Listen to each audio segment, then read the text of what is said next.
Hello, Drake Hawkins Music Optimistic here, and today I'm going to be counting down the top 10 best albums of the 2010s, in my opinion. Now, I wasn't really planning on doing a video like this because I wasn't around for a lot of the 2010s because I grew up in residential facilities and detention centers and spent a good chunk in the start of my life getting the shit kicked out of me by, people who were supposed to be there for me and care. But that didn't happen, so I didn't actually get to choose what I listened to until like 2019, 2020 onwards. And so that's when I've started this channel talking about music that I love. But it's not like I didn't hear any music from the 2010s, because it's not like the music was uploaded and then disappeared immediately. You can still go back and listen to music from the 2010s, and there's a good deal of albums that I love so dearly from the 2010s. And so that is what I'm breaking out of this video. But normally, I wouldn't make a video like this, but don't think of this as a standalone video. Think of this as more of a Trojan horse, as this is more of a reaction/response video to the Casey's Cadence video, which came up onto my feed the other day. Now, usually I don't do response content and stuff like that, because I feel like nobody gives a shit what I say. However, when I got this video recommended on my feed and I watched it, there were so many bad picks, one after another, and I just had so many gripes with the style of editing and the style of video, and I watched a few of their other stuff too. Their list for the 2020s is also as bad, but like, I'm not gonna respond to that one because my 2020s decade list so far has 5 albums from last year alone. And on top of that, my number one album of the decade is from 2022, which the album isn't even in my 2022 year-end list because I didn't listen to it in 2022, so the list is all fucked. So, watch my list for 2023, I guess. Also, subscribe, because I'm working on a big video right now, and then after that, I'm going to work on my 2021 album ranking, as I'm going back through the years and doing that. Anyway, let's go through the video and break down my... break down my issues with it. The first album on my list here, I have Damn by Kendrick Lamar. See, while this is a pick that I would not put on my list personally, as Kendrick has other better albums, putting a Kendrick album of any choice is not really a terrible choice. You can do whatever you want with your list. Put this on there, sure. The second album on here, though, I have Bon Iver's So. Number 2, Bon Iver with his Bon Iver album. This is like the beginner's folk album. That's not really my issue with it. My issue with it is it's such a weird, random pick in this list. Like, every other pick on this list is either rap-centric or pop R&B, which appeals to the rap hip-hop crowd. This feels like just a random pick that they just scooped up off of, like, album of the year, or they saw was popular with other people, and they just put it on their list just because. Then their number 3 pick... The third album I have is 24K Magic by Real. 24K Magic. Absolutely not. Good album, but, like... Are you fucking kidding me? Top 10 of the decade? There are some solid songs on here, like Finesse. That's What I Like. Track 2, Funky or whatever. There's some solid tracks on here. The issue, though, is like half the tracks sound the same. It's only 9 tracks long, and this is one of the horniest albums I've heard in my life. Like, Bruno Mars desperately sounds like he wants it real bad on this album, and like, it's a little uncomfortable listening to this thing. Also, it should not have gotten Album of the Year, the year that it was nominated at the Grammys. Not a bad album, but certainly not one that I would put in my top 10 best of the decade. Flower Boy by Tyler, the Creator. Agree. This is a fantastic album, better than Midgore. Its pop hooks really stick. Its writing really sticks. It's such a fluorescently produced album. It really feels like it glows. Such a beautiful record. I definitely agree with its placement here. First W on the board. Let's see what his number 5 pick is. That's a cool little fun fact, I guess. At 6, Good Kid with Mad City by Kendrick Lamar. You can't have 2 Kendrick albums on the list. Like, you're talking about 10 albums across an entire span of a decade, and 2 of them are from the same artist. Like, I get that Kendrick put out some fantastic material in the 2010s, and Mr. Morale and the Big Steppers started off his 2020s run with a fantastic project too, but, like, there's more than 10 artists in a decade. Like, there's no way 5 slots into the list you are running out of artists to put on this list. My issue with Good Kid, Mad City isn't that it's, like, a bad album or something. I think it's fantastic, but, like, limit yourself to one entry per artist. There's more than 10 phenomenal artists in the decade you could have chose from. On here is To Pimp a Butterfly by And number 6, To Pimp a Butterfly by Kendrick Lamar. Again, 3 albums from one artist. You can't do this. If you guys are wondering if I sound nasally in this video or something, it's okay. I'm recovering from the flu. You can't have 3 albums from the same artist, because at that point, just make it a Kendrick Lamar video. You can't have 33.3% repeating of your video's content be about one artist, especially when it's in a decade's best list. There are other artists, holy shit. Number 7, Channel Orange, Frank Ocean. I haven't heard it all the way. I've listened to some of the songs from it. They seem fine. It's no Blonde, though. Certainly that won't be on the list, too. Igor by Tyler, the Creator. Number 8, Igor, Tyler, the Creator. Again, with the putting multiple albums from a single artist on the list. And honestly, I prefer Igor less than I do Flower Boy. Igor's good and all, but the way that people talk about Igor really fucking annoys me, because a lot of young people, like teens and like 19-year-olds, will talk about Igor like it's this mind-bending, colorfully produced experience, when it's like a lo-fi soul pop revival album that's pretty simple in its presentation, but like it's potent in its lyricism and its overall cohesion. Also, I'm talking about 19-year-olds, like I'm not literally 1 year older. Swimming by Mac Miller. I mean, this. Number 9, Swimming by Mac Miller. Honestly, I forgot this album existed. Like, I like this album. I just haven't listened to Mac Miller or anything in this vein in a while. It's just not really my thing. It's a really good album, just not my cup of tea. And then number 10, Blonde by Frank Ocean. So that's 3 artists that have multiple slots on this list. So that is 1, 2, 3, 4 slots that you could have given to 4 other albums of quality. Instead, you decided to give extra slots to the same artists. Now, obviously, since this is a top 10 list, it really doesn't matter in the grand scheme of things, of the rankings. It's just a little annoying to see a list like this, because I feel like they did everything wrong. Also, generally with the overall presentation, I can tell that they just started out their channel not too long ago, but this slideshow format is a little boring visually, but it's not even visually that's the issue. This video is 5 minutes long. He doesn't talk about many albums for very long. For the most part, his breakdown of an album in these videos goes to, alright, this is Blonde by Frank Ocean. I really did enjoy this album. I think it's a really solid album. I quite like it. Alright, next up, this is To Pimp a Butterfly by Kendrick Lamar.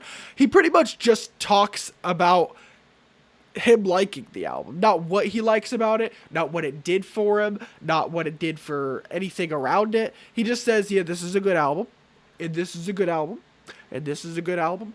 Honestly, I feel like this is a pretty bad video, which is fine. You're just starting out. You're allowed to make bad content.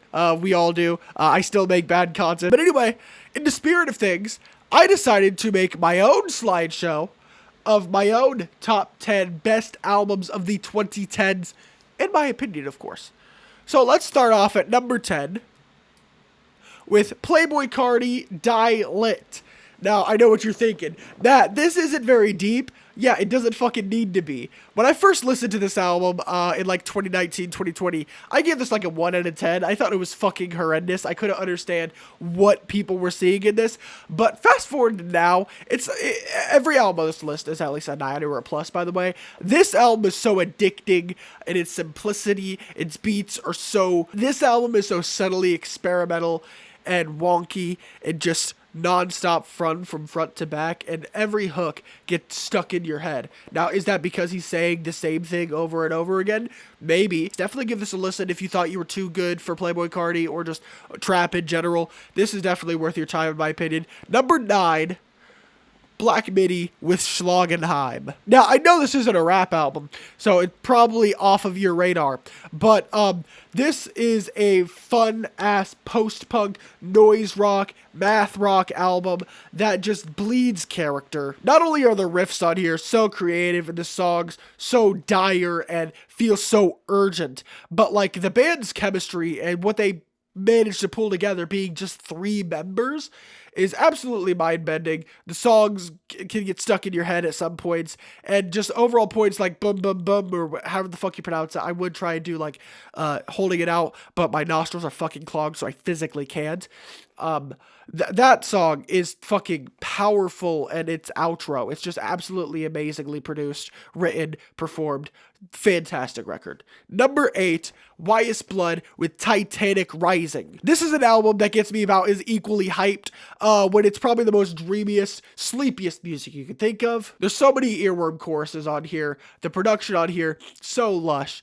Everything about this record is just so flawless and effortlessly done. It really feels like you are floating to the afterlife with this record. So many great tracks here. Definitely recommend it. Number 7, Blonde by Frank Ocean. Now, while I did yell loudly at his placement of Blonde on the list, it's not because Blonde is a bad album. Blonde is fantastic. Blonde is a little bit long, but it doesn't really feel long. Like, this thing is 18 or 19 tracks or something like that, and I feel like almost every track is essential. Every track has its own personality, its own fluidity, and despite the lack of drums on a good deal of tracks, there's a whole lot of momentum to this. This is one of the only albums that has made me cry, too. So yeah, it definitely gets some points out of that, because I am an emotional shell of a person. And so yeah, on to number 6, Death Grips, The Powers That Be. Other Death Grips aficionados would probably put The Money Store or Ex-Military on the list, but I don't give a shit about The Money Store. The Powers That Be, on the other hand, is a very crushing, schizophrenic, haunting, and especially near the end of Jenny Death, suicidally depraved and self-destructive listen that really took a while to grow on me. Not the first half. I loved that for the first time I heard it, but the ending of The Powers That Be really took a little bit to grow on me, as I didn't get what it was about. I struggle with mental health and all that, but whenever I hear someone else talk about it in music, I'm a little bit skeptical of what they're talking about, because I know so many artists that have just put forward fake stories of depression and abuse and such to try and leech attention from children who don't know about that thing. So I'm very skeptical of any artist talking about mental health, but the way that he did it on this felt very relatable, very genuine, and something that overall felt very overwhelming and put me in a headspace that was very uncomfortable. And so I have to say that this is almost a perfect album to me. It's very fucking good. Number 5, JPEG Mafia, All My Heroes Are Cornballs. From this album to number 1, I believe these are 10 out of 10 perfect, flawless albums. This one is so catchy. This one is so fucking fun, catchy, heartbreaking at some points. The singing on here that Peggy goes for is just really enthralling, and I really don't know what to say about this, because I've listened to this so much to the point where this feels like it's just second nature to me. The way that he interpolates 2000s pop trends into this album and re-updates it for a 2019-2020s, more accurately, even though it dropped in 2019, 2020s aesthetic, making it sound more futuristic and glitchy than ever intended, is really fantastic, and he creates some really catchy ass pop tunes on here. Really recommend this.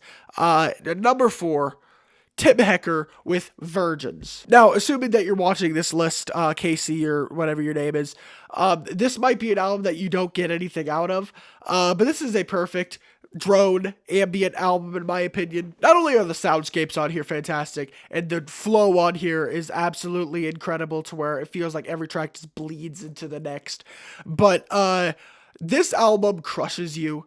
It defeats you.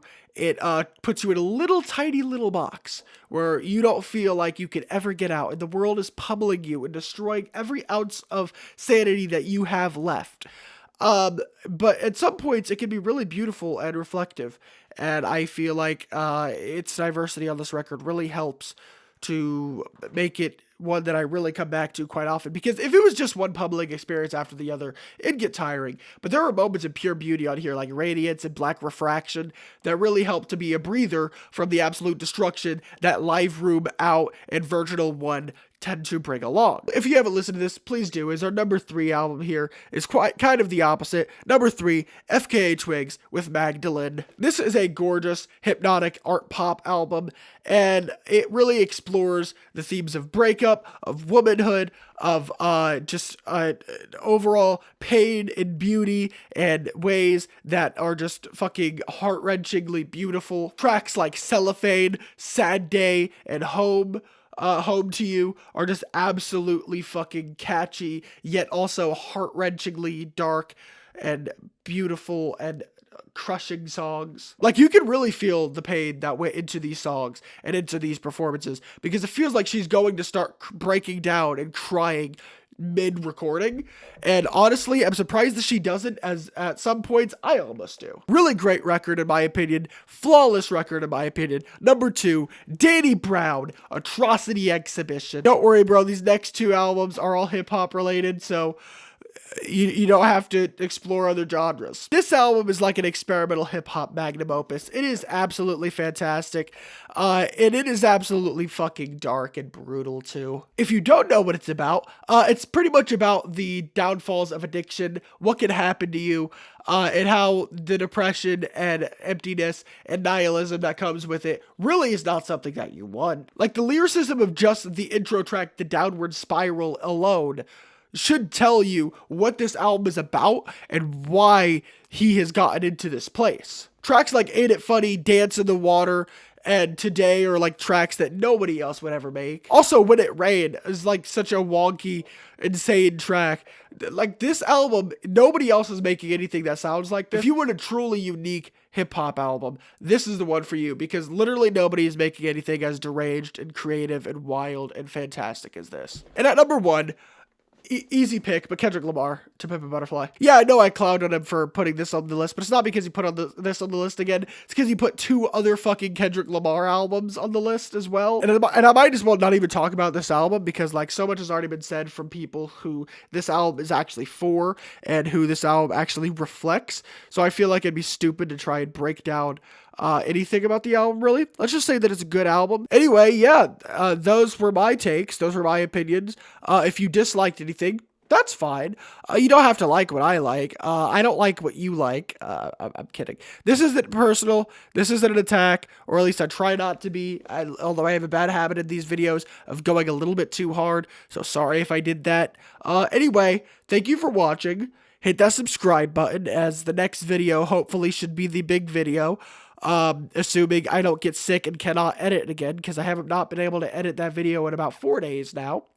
Anyway, yeah, hit that subscribe, hit that bell, leave a like, leave a comment, go to hell. Yeah, anyways, bye.